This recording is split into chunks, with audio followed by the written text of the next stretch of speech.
Hi, I'm Brian Miller, professional wood finisher. So today what we're going to do to finish off our Nakashima inspired chair, which has a simple oil finish, we're going to apply a coat of paste wax. Not just an ordinary paste wax, but a paste wax with color in it. You may say, well, why do I want to use a paste wax with color? Because this chair being made out of walnut is an open grain wood, and if you put a clear paste wax, it's not going to dry 100% clear. You'll be able to visibly see the wax in the open pores. So we're going to add colorant to it.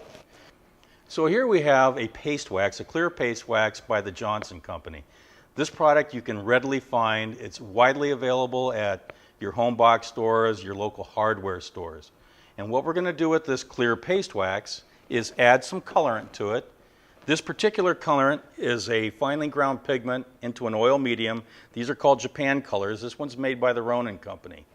Now you can get these in half pint sizes that are available, or if that's even too much material for you, you can go to your local art supply store and buy small tubes of oil colorants.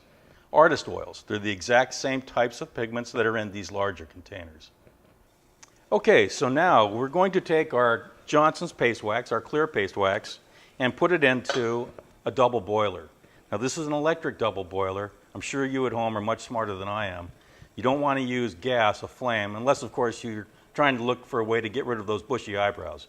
Because trust me, you're going to have a flame. So use an electric one. So on the bottom one we just have water boiling, and the top one we're going to take our wax right out of our container.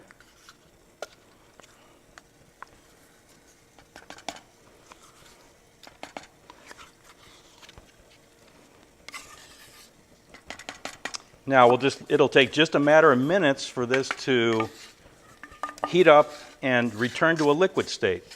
At that point, we're going to add our colorant to it. You'll see that next. Okay, so now our paste wax, it's only been a matter of minutes. It's already come to a complete liquefied state. So at this point, we're going to take our colorant. I have here a color called burnt umber, which is a little bit of a reddish brown, and a secondary color called raw umber, which looks more like mud almost.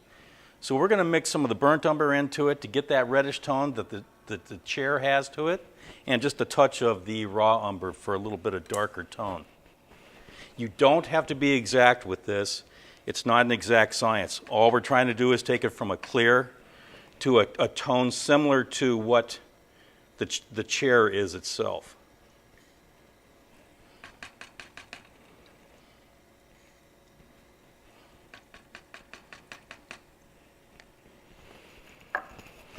Add a touch of the raw umber to it now.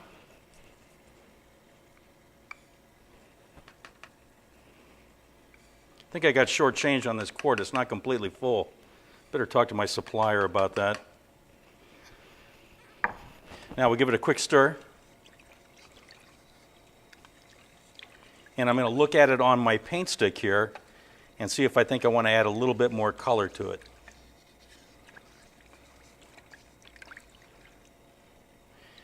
Yeah, it's a little transparent, so I think what I'm going to do is add a little bit more of each color to it.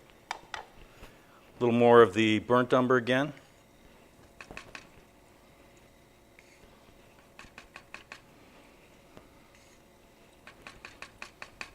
Like I say, this is not an exact science. You're just trying to get a similar tone, that's all.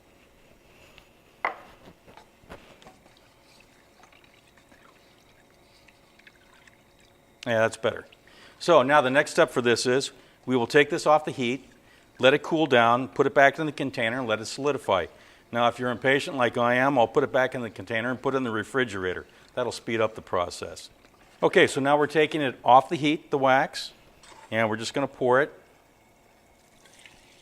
back into the container. Got a little bit of pigment at the bottom. I want to get that mixed in as well.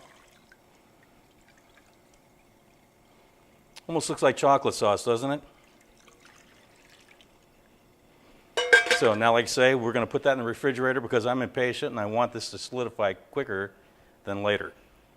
Okay, so now we poured our paste wax back in the container, put it in the refrigerator. Actually, we put it in the freezer because I'm really impatient. William wanted to get this done. So now our wax, you can see is pretty much solidified. We've taken a little bit now and put it onto a clean cloth, and my God, that looks disgusting. You can either apply the wax directly to the wood, or you can put it inside of a wax like this and just apply it to the surface. This isn't rocket science.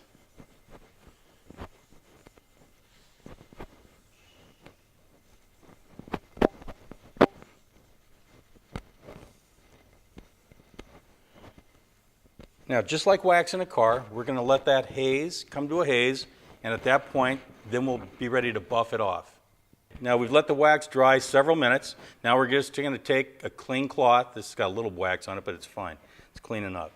I like old t-shirts. They work really well. They don't tend to lint very much when they're really well used like this and washed. So now we're just going to take our cloth and buff the surface and take off the excess wax. What I like about wax is it just gives it a particular look and a feel, and it does add a slight amount of protection, not a lot, depending on what type of wax you use. This case, most of your waxes you buy off the shelf are going to be a combination of beeswax and carnauba wax. Carnauba wax being a harder wax. It comes from the Brazilian palm tree. Just straight carnauba wax is very difficult to rub out, so that's why they typically mix it with beeswax, which is a softer wax.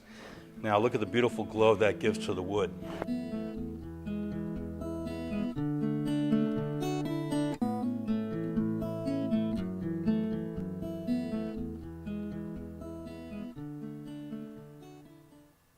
Okay, so again, today we used Johnson's clear paste wax that we added some liquid colorant, some pigment to it.